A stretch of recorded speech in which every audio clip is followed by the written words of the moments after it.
A still leash, your hand on the door, one silent beat. Because what calms your dog before you leave is almost never what most owners do. The hidden mistake. And there's one tiny signal buried inside those last few seconds that your dog reads more clearly than your words ever could. The love signal. What that signal is will change the way you walk out of your own home. Most owners miss it for years. They think the crying starts after the door shuts. It doesn't. For many dogs, it starts earlier.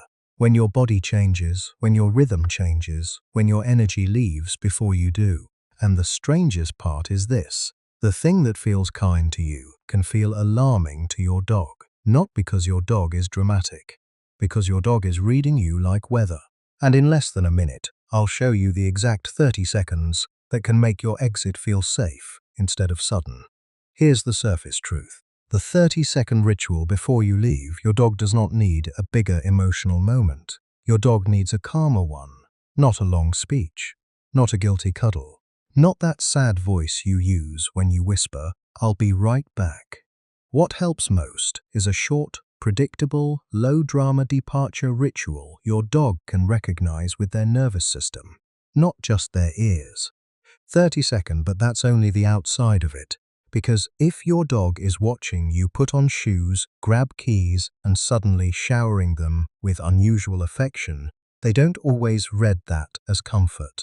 Sometimes they read it as a warning, like thunder before rain. Your body says love, but the pattern says something's about to happen. And this next part is the one most owners get wrong. The goal is not to convince your dog you'll come back. The goal is to make leaving feel normal enough that their body never has to panic in the first place. Dogs are masters of prediction.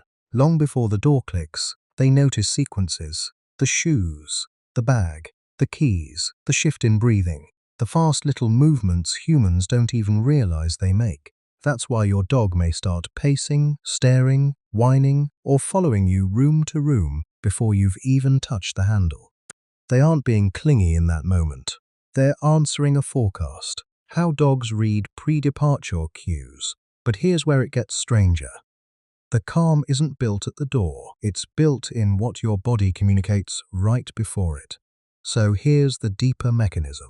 Why routine works so powerfully. Your dog borrows your emotional rhythm. If your exit becomes emotionally heavy, rushed, apologetic, or unpredictable, your dog feels a spike without knowing where it ends. But if the last 30 seconds are simple and repeatable, your dog begins to map them as safe, not exciting, not heartbreaking, just familiar. That's why the ritual works best when it feels almost boring. Boring is beautiful to a nervous system. Boring means nothing dangerous is happening. And in a moment, I'm going to show you the exact order of those 30 seconds.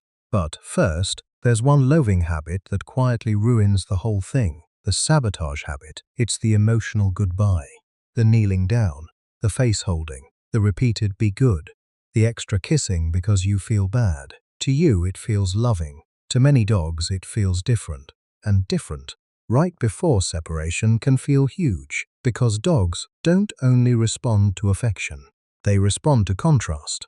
If your energy swells right before you disappear, your dog can learn that your affection predicts absence. That's the hidden mistake. But don't miss this. I'm not saying affection is bad. I'm saying timing changes meaning. And the timing is everything. Your dog absolutely wants connection. That part is real. But the connection that helps most before a departure is not intense. It's regulated. It says nothing unusual is happening. It says this moment is safe enough to stay soft. And once you understand that, the 30-second ritual stops being a trick. It becomes a message. The love signal is not how much emotion you pour into the goodbye. It's how calm your dog feels, standing next to you while nothing dramatic happens. Now wait until you hear what that looks like in real life, because this is where the whole video turns personal. Start with your body, not your voice. In the final 30 seconds before you leave, slow down on purpose. Just slightly. One breath longer than normal. One movement softer than usual. Stand near your dog without hovering. Let your shoulders drop. Then place one calm hand on the side of your dog's neck or chest. Not rapid petting, not excited rubbing, just steady contact. 2 or 3 slow strokes at most. That's it. And here's the part almost nobody expects. The fewer words, the safer it feels. If you say anything, make it short. The same words every time. Maybe rest easy, maybe back soon, maybe nothing at all. Because your dog is listening to the music more than the meaning. A low, even tone can regulate more than a sentence ever will.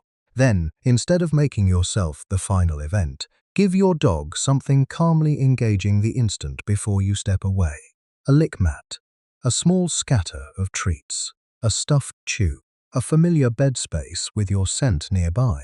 Now your leaving is paired with something steady, not startling. But this next part matters even more than the treat, and it's the reason some rituals fail even when owners do everything right. Why some calming rituals still fail. If the ritual only happens on the days you leave for a long time, your dog can still decode it as a warning. That's why the sequence has to become ordinary. Sometimes do it and stay home. Sometimes touch the keys and sit back down. Sometimes run the 30 seconds and then walk to another room.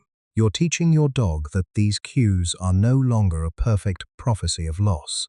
That uncertainty, done gently, can reduce the sharp edge of anticipation. Why some calming rituals still fail. And now we get to the emotional truth underneath all of this, the part owners feel in their chest the second the door closes. A lot of people think their dog is upset because they love them too much, and that sounds sweet. But it can hide something important. Your dog is not suffering because the bond is too deep. Your dog may be struggling because the transition feels too sudden, too loaded, too unclear. That's not a love problem, it's a safety problem, a predictability problem, and that should give you hope, because you cannot shrink your bond with your dog. You don't need to, but there's still one untold reveal left. The reason this tiny ritual can feel so emotional to owners once they finally see what their dog has been asking for all along. Your dog is not asking you to stay forever, that's the untold part. They're asking you to leave clearly, cleanly, safely. Dogs don't need explanations the way humans do. They need patterns that make sense in the body. When your departure feels messy, your dog tries to solve it. They shadow you, they whine, they freeze at the window. They keep the moment open because, to them, it never closed properly. But when you leave with calm structure, you finish the sentence. Your dog can finally rest at the period. And once you notice this, you'll never unsee the one expression that tells you the ritual is starting to work. It's subtle. So subtle most people miss it. A softer jaw, a slower blink, a tiny head turn away from the door. Maybe your dog settles one hip. Maybe they choose the mat instead of your ankles. Maybe they stop scanning your hands and start sniffing the floor. That's not indifference. That's relief. That is your dog saying, in the quiet language of the nervous system, I don't have to chase this moment. The expression to watch for. But here's the part that hits hardest. Because if you've ever felt guilty leaving your dog, this may be the reason guilt has been making the goodbye heavier all along. Dogs feel our hesitation. They may not know our schedule, but they know when our body says, something about this is wrong. So when you linger in the doorway, come back for one more hug, say their name 5 extra times, or stand there drowning in guilt. Your dog often doesn't experience that as reassurance. They experience it as unresolved energy, like a wave that never breaks, and that can keep them activated long after you're gone. So the goal is not to leave coldly, it's to leave with mercy. And mercy, for a dog, often feels much quieter than humans expect. Mercy is the calm hand, the slower breath, the predictable phrase, the simple placement of something soothing, the clean exit. No performance, no heartbreak ceremony, no asking your dog to carry your feelings for you. Because your dog already carries enough. They carry your routines, your scent, your tone, your weather. What they need in return is a departure small enough to survive easily. And now the final loop matters most, because there's one last question hiding underneath all of this. If you do these 30 seconds, what is your dog actually learning about you? What the ritual teaches your dog about you? They learn that your absence is not chaos. They learn that love does not always arrive with intensity. Sometimes love arrives as steadiness, as repeatability, as a nervous system that doesn't make them brace for impact. Over time, that can change more than one departure. It can change the story your dog tells themselves about being alone. Not "I've been abandoned," but "I know this feeling. I've been here before. I can pass through it." But let me make this even more real, because if your dog struggles hard, there's something important you need to hear before you expect miracles from one ritual. This is not magic. It's a message repeated often enough to become believable. If your dog has deep separation distress, the 30 seconds may not solve everything on day one, but it can become the first honest brick in a safer pattern. And sometimes that first brick matters more than people realize. Because healing doesn't usually begin with a dramatic breakthrough. It begins when your dog has one departure that feels 1% softer than the last, then another, then another. And that brings us back to the beginning, to the moment at the door, and the belief most people still carry without realizing it. You thought your dog needed a bigger goodbye. What they may need is a gentler nervous system to lean against. You thought more emotion would prove your love, but your dog may feel most loved when your leaving doesn't ask them to panic. That is the emotional truth hidden inside the ritual. Not distance, not detachment. Trust. Trust made visible in your pace, your hands, your silence.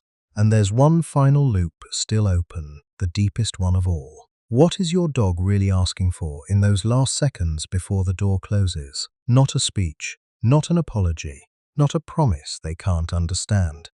They're asking for a version of you that feels easy to remember after you're gone.